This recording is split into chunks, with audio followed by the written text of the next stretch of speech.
ಮನಸ್ಸೋ ಇಚ್ಛೆ ಖಾಸಗಿ ಶಾಲಾ ಶುಲ್ಕ ಹೆಚ್ಚಳ ಮಾಡೋದಕ್ಕೆ ಅವಕಾಶ ಇಲ್ಲ. ಶುಲ್ಕ ಹೆಚ್ಚಳಕ್ಕೆ ನಮ್ಮ ವಿರೋಧ ಇದೆ ಅಂತ ಪೋಷಕ ಸಂಘಟನೆ ಅಧ್ಯಕ್ಷ ಯೋಗಾನಂದ್ ಹೇಳಿದ್ದಾರೆ. ಪೋಷಕರಿಗೆ ಇದು ಆರ್ಥಿಕ ಹೊರೆಯಾಗುತ್ತೆ. ಈಗಾಗಲೇ ಸಾಕಷ್ಟು ಸಮಸ್ಯೆ ಇದೆ. ಈ ನಡುವೆ ಶಾಲಾ ಶುಲ್ಕ ಏರಿಕೆ ಸರಿಯಾದ ಕ್ರಮ ಅಲ್ಲ ಅಂತ ಆಕ್ರೋಶ ವ್ಯಕ್ತಪಡಿಸಿದ್ದಾರೆ. ಖಾಸಗಿ ಶಾಲಾ ವಾಹನಗಳ ಶುಲ್ಕ ಹೆಚ್ಚಳ ಬಗ್ಗೆ ರಾಜ್ಯ ಖಾಸಗಿ ಶಾಲಾ ವಾಹನಗಳ ಯೂನಿಯನ್ ಅಧ್ಯಕ್ಷ ರವಿಕುಮಾರ್ ಸ್ಪಷ್ಟನೆ ಕೊಟ್ಟಿದ್ದಾರೆ. ನಾವು ಯಾವುದೇ ಕಾರಣಕ್ಕೂ ಶಾಲಾ ವಾಹನಗಳ ಶುಲ್ಕ ಹೆಚ್ಚಳ ಮಾಡಲ್ಲ. ಈಗಾಗಲೇ ಸರ್ಕಾರ ಕಸ, ಡೀಸೆಲ್ ಸೇರಿದಂತೆ ಎಲ್ಲಾ ವಸ್ತುಗಳ ದರ ಏರಿಕೆ ಮಾಡಿದೆ. ಇದರಿಂದ ಸಾರ್ವಜನಿಕರಿಗೆ ಸಾಕಷ್ಟು ಹೊರೆಯಾಗಿದೆ. ನಮಗೆ ಪೋಷಕರು ಹೆಚ್ಚು ಸಪೋರ್ಟ್ ಮಾಡಿದ್ದಾರೆ. ನಾವು ಪರ್ಮಿಟ್ಗಾಗಿ ಪ್ರತಿಭಟನೆ ಮಾಡಿದಾಗಲೂ ನಮ್ಮ ಪರ ನಿಂತಿದ್ದವರು ಪೋಷಕರು. ಆದ್ರಿಂದ ನಾವು ಯಾವಾಗಲೂ ಪೋಷಕರ ಪರವಾಗಿ ಇರ್ತೀವಿ. ಯಾವುದೇ ಲಾಬಿ ಮಾಡೋದಿಲ್ಲ. ನಮ್ಮನ್ನ ಶಾಲೆ ಅಥವಾ ಸರ್ಕಾರ ಸಾಕ್ತಾ ಇಲ್ಲ. ನಮ್ಮನ್ನ ಸಾಕ್ತಾ ಇರೋದು ಪೋಷಕರು. ಅವರಿಗೆ ಹೊರೆಯಾಗುವಂತೆ ವಾಹನಗಳ ಶುಲ್ಕ ಹೆಚ್ಚಳ ಮಾಡಲ್ಲ ಅಂತ ಹೇಳಿದ್ರು. ಬಿಸಿ ಬಿಸಿ ಚಪಾತಿ, ಪೂರಿ, ಪರೋಟ ಮಾಡಿ ತಿನ್ನುವ ಮುನ್ನ ಎಚ್ಚರವಾಗಿರಿ. ನೀವು ಬಳಸುವ ಗೋಧಿ ಹಿಟ್ಟು ಹೇಗೆ ರೆಡಿಯಾಗುತ್ತೆ ಅಂತ ನೋಡಿದ್ರೆ ಶಾಕ್ ಆಗ್ತೀರಾ. ಕಲಬುರಗಿಯ ನಂದೂರ ಇಂಡಸ್ಟ್ರಿಯಲ್ ಏರಿಯಾದಲ್ಲಿ ತಯಾರಾಗುವ ಗೋಧಿ ಹಿಟ್ಟು ಪೂರ್ಣ ಕಳಪೆಯಿಂದ ತಯಾರಿಸಲಾಗ್ತಿದೆ. ಹಿಟ್ಟು ತಯಾರಿಸುವ ಗೋಧಿಯಲ್ಲಿ ಕಸ, ಕಡ್ಡಿ, ಹುಳಗಳ ರಾಶಿ ಇದೆ.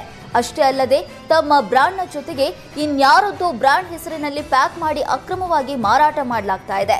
ಈ ಅಕ್ರಮದಲ್ಲಿ ರಾಯಚೂರಿನ ಓಂ ಶಕ್ತಿ ಇಂಡಸ್ಟ್ರಿ ಹಾಗೂ ಕಲಬುರಗಿಯ ಸಮೃದ್ಧ ಇಂಡಸ್ಟ್ರಿ ಶಾಮೀಲಾಗಿದೆ. ಆಹಾರ ಇಲಾಖೆ ಅಧಿಕಾರಿಗಳು ಕೂಡ ಯಾವುದೇ ಕ್ರಮ ಕೈಗೊಳ್ಳದೆ ಕಣ್ಮುಚ್ಚಿ ಕುಳಿತಿದ್ದಾರೆ. ಬೇಸಿಗೆ ಝಳಕ್ಕೆ ಸಿಕ್ಕ ಕಡೆ ಐಸ್ ಕ್ರೀಮ್ ತಿನ್ನುವ ಮುನ್ನ ಜನರು ಎಚ್ಚರಿಕೆಯಿಂದ ಇರಬೇಕು. ಐಸ್ ಕ್ರೀಮ್ನಲ್ಲಿ ಕೆಮಿಕಲ್ಸ್ಗಳನ್ನು ಬಳಸಲಾಗ್ತಾ ಇದ್ದು ಸೈಲೆಂಟ್ ಆಗಿ ಸ್ಲೋ ಪಾಯ್ಸನ್ ಹೊಟ್ಟೆ ಸೇರ್ತಾ ಇದೆ. ಜೆಜೆಆರ್ ನಗರದ ಡ್ಯಾಡೀಸ್ ಐಸ್ ಕ್ರೀಮ್ ಫ್ಯಾಕ್ಟರಿಯಲ್ಲಿ ಸುವರ್ಣ ನ್ಯೂಸ್ ರಿಯಾಲಿಟಿ ಚೆಕ್ ನಡೆಸಿದೆ. ಕಲ್ಲರ್ ಕೆಮಿಕಲ್ ಬಳಕೆ ಮಾಡ್ತಾ ಇರುವಂತದ್ದು ಬೆಳಕಿಗೆ ಬಂದಿದೆ. ಕಲ್ಲರ್ ಬ್ಯಾನ್ ಆಗಿದೆ ಕೂಡ, ತಯಾರಕರು ಮಾತ್ರ ಸಬೂಬೆ ಹೇಳ್ತಾರೆ. ಆರೋಗ್ಯ ಇಲಾಖೆ ಹದ್ದಿನ ಕಣ್ಣಿಗೂ ಈ ಐಸ್ ಕ್ರೀಮ್ ತಯಾರಕರು ಬೀಳ್ತಾ ಇಲ್ಲ. ನಾವೇ ಕರ್ಕೊಂಡು ಹೋಗ್ತೀವಿ ಬನ್ನಿ ಅಂತ ಕರೆದ್ರು ಕೂಡ ಅಧಿಕಾರಿಗಳು ಇದು ನಮ್ಮ ಏರಿಯಾಕ್ಕೆ ಬರೋದಿಲ್ಲ, ಅಧಿಕಾರಿಗಳು ರಜೆಯಲ್ಲಿದ್ದಾರೆ ಅನ್ನುವ ಕಾರಣ ಕೊಡ್ತಿದ್ದಾರೆ.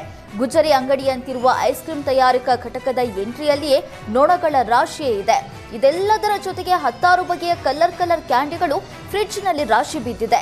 ಆದರೂ ಕೂಡ ಕ್ರಮ ಕೈಗೊಳ್ಳದ ಆಹಾರ ಸುರಕ್ಷತಾ ಮತ್ತು ಗುಣಮಟ್ಟ ಇಲಾಖೆ ಅಧಿಕಾರಿಗಳ ನಡೆ ಹಲವು ಅನುಮಾನಗಳಿಗೆ ಕಾರಣವಾಗಿದೆ.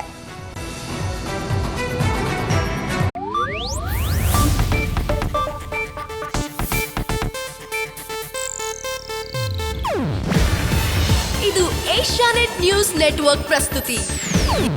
ನೀವು ನೋಡ್ತಿದ್ದೀರಾ ಏಷ್ಯಾನೆಟ್ ಸುವರ್ಣ ನ್ಯೂಸ್.